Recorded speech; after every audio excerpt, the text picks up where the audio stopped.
Every good internet installation starts with a good antenna. I'm Ben Goodwin. Welcome to Tis the Destiny. I'm a full-time RVer, almost at 5 years now. This is an RV, believe it or not. I've had this rig for about 2 years. I had a Class A for about 3.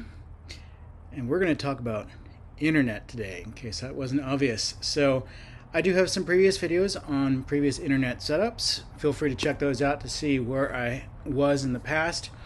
I've upgraded from 4G cellular to 5G cellular. I've got Starlink as well. And the 5G upgrade is making me think twice about Starlink. So stay tuned and see what's coming up. So I'm on my roof. We'll be talking about this and that and the roof itself in a later video, but right now we're going to talk about my internet. So I've got a 5G antenna. It actually houses 2 independent antennas in here, so I can run 2 modems simultaneously through that antenna. It's got Wi-Fi and GPS built into it. Pretty typical for RV roof antenna. And I decided to install it on an electrical junction box. That junction box is sealed in with a flex armor roof. It also acts as a box for my solar to go down in. So I've got one penetration down into the roof for the cellular wires and for my solar. And this allows me to service the antenna or swap it out or what have you, because I can remove the plate for the antenna, but the box itself is kind of sealed down to the roof. I really can't remove the box at this point. I can, but you have to go through flex armor and have them do their thing. So this gives me a nice, I think it's a 2-inch hole penetration down into the living area. So I can, add additional wires into the box if I wanted to for some reason. I don't think I will need to, but it gives me that flexibility. So that's the antenna on the roof. It's a relatively recent add, and its height is over everything except for this box. This box is a little bit higher than the antenna, but the antenna is over the height of the solar panels and should give me some pretty good signal for my cellular. They do recommend that you have a ground plane installed. I believe it was a 12 by 12 or perhaps even a 16 by 16 piece of metal basically underneath it. I don't really have a way to do that given the way I decided to install this. I don't know how much the ground plane would increase my performance or not. And I also had concerns about the ground plane interfering with the Wi-Fi, but that's probably going to be not a problem for me because I'm not using the Wi-Fi antennas that are in here. I'm using the Wi-Fi antennas that are on the PEP wave down in the basement below to give me my Wi-Fi. So let's get off this roof. We'll go down this really tall ladder, get back down to safety, and we'll talk about the router, talk about the performance, and how this has been doing for me. Talk about Starlink a little bit because I have that as well, and the difference between this 5G setup that I have and the 4G setup that I had prior. So let's get off the roof. So now we're looking up at the ceiling towards where my cellular antenna is. That's basically right up here. So I had this whole area pulled apart. I might have photos. I will try to include those in the video while editing, but the wire comes down right above this ceiling panel here. So I just had to pull this apart, get that ceiling panel down and get the wires in here. And I ran them behind the wall here where there's already other wires, like for example, the electrical wire here. So that wasn't too bad. And just, kept going down this way. And now I'm in the basement. So let's take a trip over to the basement and we'll see where that comes out now. So now we're in the basement and this is the brains of my internet. It is a PepLink, PepWave device router. It has 2 cellular modems in it. Each modem gets 4 antenna connections. That's why there are 8 cellular antenna wires here. There's a GPS antenna. I'm using the built-in paddles here for Wi-Fi as opposed to the Wi-Fi that's part of the antenna that you just saw on the roof. And those wires are just coming down right there at the stairs where we were in the previous segment. So you can see all those wires draped over the PVC. I'm not finished with the install yet, but really easy to get the wire from upstairs to downstairs through an existing hole there. And I just temporarily mounted the router here. I have a couple of hardwired Ethernet connections. There's room for more. These are gig Ethernet ports. There's serial, there's USB. You can hook up WAN connections, so if you wanted to hardwire your Starlink in here, you can do that if you have the Starlink Ethernet adapter or the old version of Starlink. And right now my power is on a 120 volt adapter. I'll switch that over to 12 volts at some point. Higher efficiency plus the router and all my network connections will remain alive should I shut down my AC power. So there are 4 SIM cards in here, 2 per modem. So there's a primary and a secondary for each modem. You can swap each modem between one or the other. That causes an outage for that modem. The modem has to reset. But since there's 2 modems, you can run 2 connections at the same time. So I have my 2 internet connections that I personally use, T-Mobile and Verizon, on separate modems so they can run at the same time. And that's my internet. I no longer really use Starlink. We'll talk about that. If and when I do, I have this thing retransmitting, if you will, my Starlink. This provides my single SSID, my Wi-Fi SSID for the entire RV, my phone, television, Apple TV, computer, personal computer, and for work, etc., etc., etc. So no matter what I'm using for internet, I always have the same SSID, which is great. I don't have to reconfigure everything. Before we head upstairs, this is I believe it's 20-foot telescoping flagpole right here. And I had a 4G directional antenna on this, and that was my primary internet. And then Starlink came along, which provided me better performance. And then 5G came along, which provided me even better performance. So I've pretty much decommissioned this flagpole. In fact, I took the 4G antenna off of this pole just so this is easier to stow. I've got the antenna sitting in one of these 2 crates here somewhere, so I can't really show it. But I used to put that up frequently. That antenna had just 2 wires instead of 4, and I would have to put suction cups on the side of one of my slide outs, not this one, but I'd put 2 suction cups on the side of the slide out, and I'd have to put the pole up, and then I'd have to climb a ladder to run the antenna wires, and it was a pain. So what's been awesome about sort of this internet transformation that I've done here is I've got that permanent unidirectional antenna on the roof with 5G, and that has given me fantastic performance. So without further ado, let's go check that out. So here's the local admin interface of my router, Peplink. Max BR2 router. It has 2 modems, like I said, so you can see that I can have, for example, if I bring Verizon up here, I can have both of these connections, cellular number 1 and cellular number 2, active at the same time. I, in this case, have Verizon set as secondary because it's LTE only here, and I don't want it to try and load balance across a 5G connection and an LTE connection. I'll get better performance if I have all of my traffic, in my case at least, going over 5G. If I were a multi-user family or something, if I had lots of separate devices doing stuff at the same time, it might make sense for me to load balance the 2. But in this case, I'd rather everything go over 5G. But you can see that you have different priorities. You can have things grouped together and it will load balance. So I've previously had Starlink over Wi-Fi connected.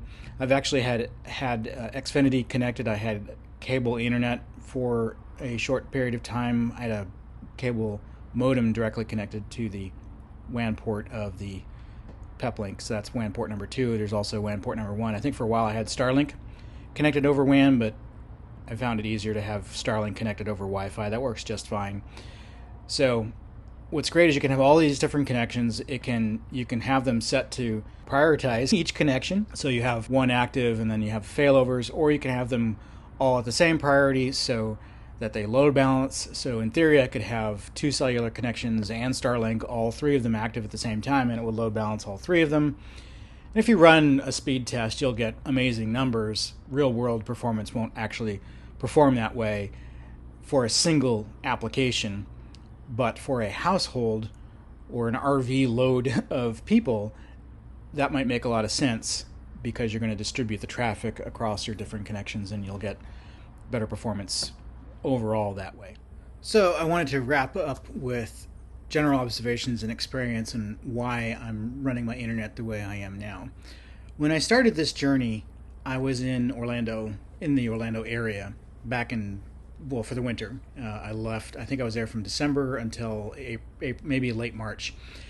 My internet there was atrocious. It didn't matter what I tried. I tried T-Mobile, Verizon, AT&T, Starlink. All four of those were basically failing me, depending on the time of the day. I was unable to get work done.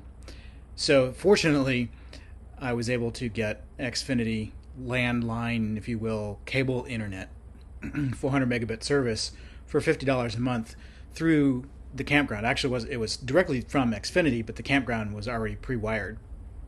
They didn't have any commitments either. It was a month-to-month setup, so kind of a no-brainer. Got my cable modem that I already had actually, and just hooked that up into the Peplink and I solved my internet problem for the winter. That was a little disturbing. That's where I went off and got a new router, the one that had two modems, got a new antenna, upgraded my plans to 5G, and it improved, but I still had failures depending on the time of the day. So that was a bit of a wake up call for me to try to get my internet in a better situation so that I hopefully would not run into something like that again. I would have really had a problem had I been there for 3 months without reliable internet. So that's been my experience with Starlink. Is over time it's just been getting worse. Depends on where you are geographically. There are areas in the US where it works fine, but its upload speeds have always been slow. Especially if you do a speed test, it's a little bit misleading because a speed test establishes multiple connections and it looks faster than it really is for most of your internet applications. So it might show 12 or 15 megabits of upload, for example, but FaceTime on my phone, if you're not familiar with that, that's the iPhone technology, the built-in technology for video conferencing. FaceTime needs 4 to 5 megabits of speed on one connection, and that is the max that a single connection on Starlink can do. So I've come to dislike Starlink over time.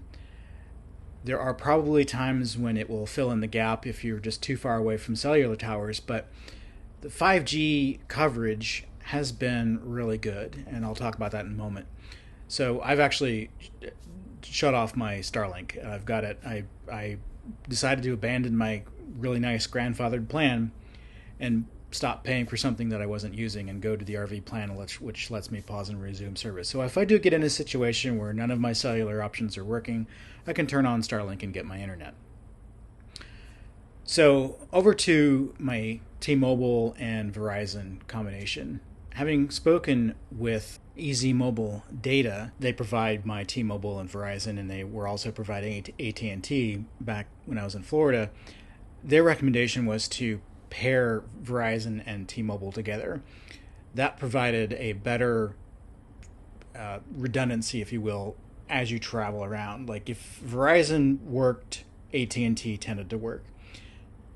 But if Verizon didn't work, AT&T also tended to not work, but T-Mobile would.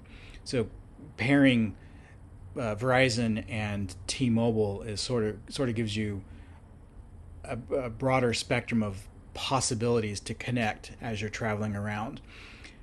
That also said, T-Mobile's 5G continues to be superior in speed and coverage than the other two carriers, and there's a number of reasons for that.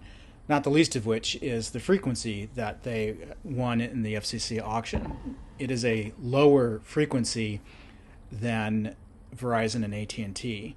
It's like 2.4 gigahertz or something of that nature versus 3.8 gigahertz. And it matters for the same reason that Wi-Fi 2.4 gigahertz and 5 gigahertz have trade-offs. The lower your frequency, the longer distance you can travel away from the antenna or cellular tower in the case of cellular, but the slower it is.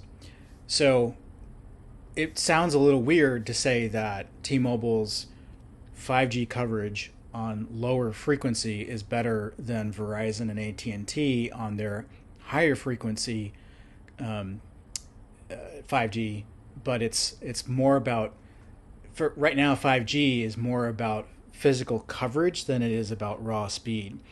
The mid band, which is where the 2.4 and 3.6 or 8 gigahertz, whatever it is, 5G services that those three major carriers are using, that's what's known in the mid band area.